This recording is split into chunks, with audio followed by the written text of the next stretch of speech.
The Mysteries of the Church of Darkness from the Ghostorian case files. We walked into the church chanting and holding candles except for the group's leader who was carrying a black cat, while short shadow people lurk outside. Welcome to Friday Night Ghost Frights. I'm author and Ghostorian Mike Ricksecker. Explore with us. This Friday Night Ghost Frights starts a three-part series on the Mysteries of the Church of Darkness from the Ghostorian case files. Now, these are fictional tales, but they're based on real history and legends, so while there may be some things in there that aren't quite true, there are other things that are very true. Now, the way these are fleshed out are as if you had just opened up my file cabinet and started reading the case files within. Let's get on with it. Mysteries of the Church of Darkness. Introduction. For years now, I have been defining the term Ghostorian as one who researches and investigates a ghost in the place in which it haunts. I, Mike Ricksecker, am a Ghostorian. The genesis of this case begins with the skeletal remains of an old decrepit church off a dirt road in the middle of nowhere, Oklahoma. Following an investigation late one night with members of Society of the Haunted, one of the crew offered to show us these ruins in the cemetery directly across from it, since he had had so many experiences there when he had been a younger investigator. Numerous returns back, a YouTube video, and a television show episode later, the story continues. I received 2 letters, the first in the form of an email within weeks of each other, and they'd set me on the path of digging deeper into the history of a location in which history was sparse. I would soon learn that the real history was more interpersonal and spiritual in nature rather than the facts of figures of past events. I never imagined the story would venture as far as it did. I've presented my findings here in this noted journal for you to make your own conclusions. Exhibit 1, the first letter. Dear Mr. Ricksecker, I saw your Church of Darkness episode on TV and then watched your Ghosts and Legends of Oklahoma video on YouTube about Blackbear Church and thought I should take a few minutes to write to you. You see, I witnessed a couple of those occult ceremonies you thought may have happened there. You're right in thinking that sort of stuff went on there after the church had closed. Like anything else left abandoned, it becomes a hotspot for anyone up to mischief. As a teen, I used to drink there with a bunch of friends. We'd all get hammered and have sex, and I guess we thought it was cool that we were doing it in an old church. Perhaps we were too oblivious to anything else that might have been going on there, but I don't recall seeing anything unusual at the church back then. During the 90s, I got involved for a short time with a group that was practicing some sort of black magic. They were called the Magus, but I can't remember if they were a part of any established cult or religion or if they were just doing things on their own. The first time we were out there, we mostly just sat in a circle with candles and meditated. Our meditation didn't seem harmful at all, and they all seemed like a good group of people. I do remember at one moment thinking I saw a black mass moving around up by the roof, but it was gone as quickly as it had come. It was the second time that was frightening. In your video, you pointed out a stone slab in the back room that you thought may have been used for animal sacrifices. That's exactly what we used it for. We walked into the church chanting and holding candles except for the group's leader who was carrying a black cat. He paraded that cat through the church, up the stairs, and to the stone slab. He held up the cat, said a few words I don't remember, and then he decapitated the creature with a deer knife. We were all ordered to take blood from the cat and smear it across our faces and then form a circle in the middle of the sanctuary. One of the others built a small fire while we chanted, and then our leader cast the dead cat into the fire. Thick black smoke rose up and almost choked us out. For some strange reason, we could hear cries of the cat coming out of the fire, and suddenly the remnants of the broken windows blew open. The black smoke was seemingly sucked out through them, and the fire went out. It was pitch black in the church for a brief moment, then moonlight poured in through the windows. A chill ran up my spine when I saw what was looking in at us through the windows from outside were these short, dark shadow people, almost half human, half shadow. Everything about them was dark, and they had sunken eyes that were black as well. They didn't move. They just stood there staring in at us. Suddenly, from the ceiling, there was a growl, and we looked up. Some sort of black creature was crawling around up there with long, gangly arms and legs. I couldn't see its head, and I didn't want to. I'd had enough at this point and ran out of the church. I looked back and saw that the building was surrounded by the short shadow people and turned and ran down the dirt road. I wasn't but a few feet past the cemetery when I smacked into one of the locals. He must have been one of the ranch hands the way he was dressed, and he asked me what was wrong. I told him about the ceremony, and he tilted his hat and said, "So, you finally went and done it. Get out of here and catch your train." He walked past me, and I kept running down the road. About an hour later, I was walking along Route 64 when one of the cult members picked me up. He chewed me out for being a chicken shit and running off, but I told him this wasn't for me, and I never went back out with him again. I did ask if the ceremony got broken up by the locals and told him about the guy I ran into down the dirt road, but I guess he just let the cult finish off their ceremony. I thought for sure he tried to break it up or call the cops. In any case, I hope my story is helpful to you somehow in your research of the location, if you're still investigating it. I don't know what goes on there these days, but it's a place I'll definitely never go back to. It sounds like the creature I saw moving around the ceiling, the crawler as you've called it, is still there. Sincerely, Jack. Exhibit 2. The second letter. Dear Mr. Ricksecker, I reckon you don't remember me, but we met once before in spirit. You and some others stood out in a cemetery late one night while a bunch of others was off over in the church across the road. I stood not far from the grave marked Unknown Cowboy while y'all conversed with me, and I told you the dark presence that lurked over yonder by the church. It's been ever since then that I've become concerned about our friend known as the Unknown Cowboy. You see, in my travels, he's made himself known to me. I suppose you could say he's latched on to me since that night as we spoke there near his earthly remains and talked to the church, the cemetery, and of him. I reckon he's wanting some sort of acknowledgement and peace for his, I guess you'd call it his departure from his earthly body. From the small talk we've had, it seems like he's got some resentments and he's really kind of a sad man.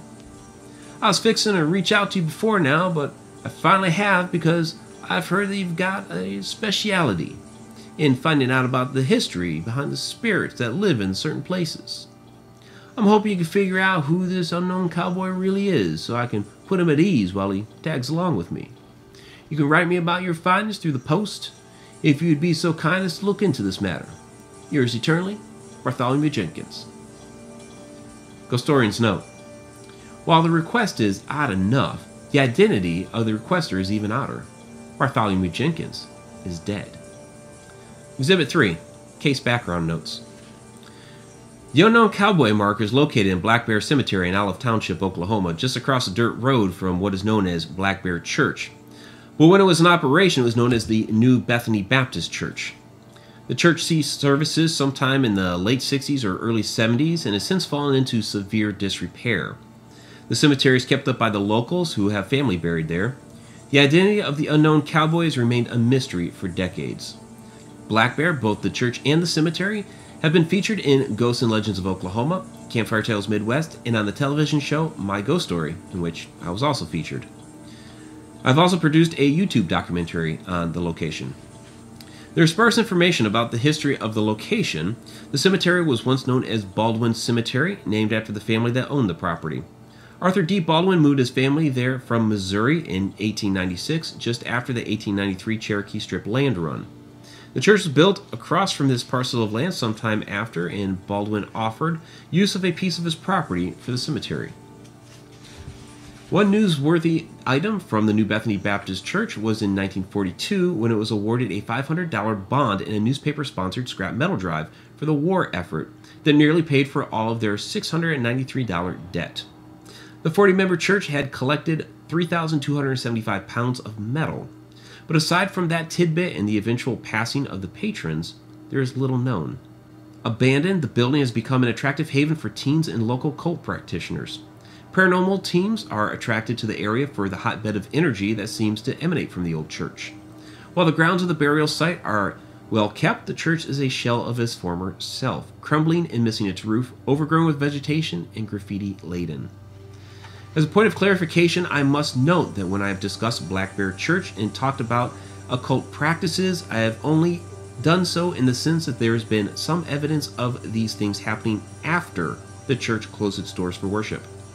In no manner have I insinuated that the parishioners of the church practiced in the occult while the church was in use by the local community, although others have spread the rumor of that possibility, and I simply stated that others made that claim. The church fell out of use and was abandoned, but while it spent time crumbling, there is a location in the back of the church in which animal bones in a scorched spot on a stone slab may likely be a couple of signs of animal sacrifices and occult practices.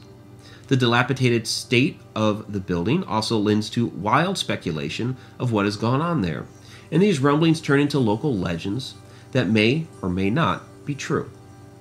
Both the cemetery and the church have been deemed as actively haunted locations by many paranormal teams, including Society of the Haunted. A dark entity known as a crawler is said to reside within the church, while short shadow people lurk outside and peer through the broken windows. The cemetery seems to be inhabited by the ghosts of the local community from long ago. Also a mystery is the identity of Bartholomew Jenkins. He was introduced to us by a psychic medium who had talent, but who was also known to fabricate experiences and readings. We thought she was bullshitting us that night. Exhibit 4, Correspondence to Jenkins. Dear Mr. Jenkins, you must forgive me that I did not originally believe in your existence. The medium through which you spoke that night has been known to over-exaggerate. That said, I'm still having a hard time believing in the authenticity of your letter. I have, however, always wondered about the identity of the unknown cowboy, and will begin a preliminary investigation until which time you and I can sit down together and talk about this matter further. If there is any information about this cowboy that you have been able to put together over the past few years during your interactions with him, please forward that to me. I am, after all, starting from almost nothing. Kind regards, Mike Ricksecker. Exhibit 5, Correspondence to Jack. Dear Jack, I appreciate you sharing your story with me about your involvement with the cult and the ceremonial work you performed there. You provided some interesting detail that many of us that have investigated the location have long wondered about. I would love to sit down with you and talk more in detail about your experiences there at the church and the group you were involved with. Given the claims you've made, I'll need to authenticate and validate your story as much as I can. I'm sure you understand. Please let me know what is the best day and time for you. I would appreciate it if we could meet within the next couple of weeks. Best, Mike Ricksecker. Ghostorian's note. My response was returned with invalid email recipient errors. Exhibit 6. Remote viewers' impressions. Ghostorian's notes. I immediately set out on another follow-up investigation of the Black Bear Church and Cemetery. Given the last-second coordination of this investigation, no one else from Society of the Haunted was available to go, so I went alone. This is not a recommended practice. While there, I sent 2 images to a highly trusted remote viewer, Vanessa, one of the church exterior and one of the stand of trees at the cemetery where shadows are commonly reported to be seen scurrying about, and near where we had previously talked to Bartholomew Jenkins, just a few paces away from the unknown cowboy's grave marker. I was quite surprised by her findings. Vanessa's impressions.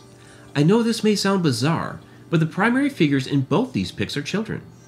In the building pic, I see a little girl running up and down the center of the building. People are gathered there, but they can't see her, even though I can see her plain as day. She doesn't care because she's free now. In the cemetery pic, I see children peeking around the trees, almost like hide and seek with each other. Exhibit 7. Black Bear Investigation. Time of investigation, 10:35 p.m. to 2:47 a.m. Arrival. I parked next to the church as always. There were no signs of coyotes, as is sometimes the case at this location, nor were there any teenagers lurking about partying, as is also sometimes the case. I performed an immediate EMF and photo sweep of the church. There were no EMF anomalies at that time, and nothing unusual appeared immediately in the photographs. Out in the middle of nowhere, there is no power here at all. In part 2, we'll pick up in the middle of the Black Bear investigation. Thank you for watching Friday Night Ghost Frights. Please let us know what you thought of this episode in the comments below. And if you've not yet, please subscribe and click the little bell for notifications. I'm Mike Ricksecker. Until next Friday night.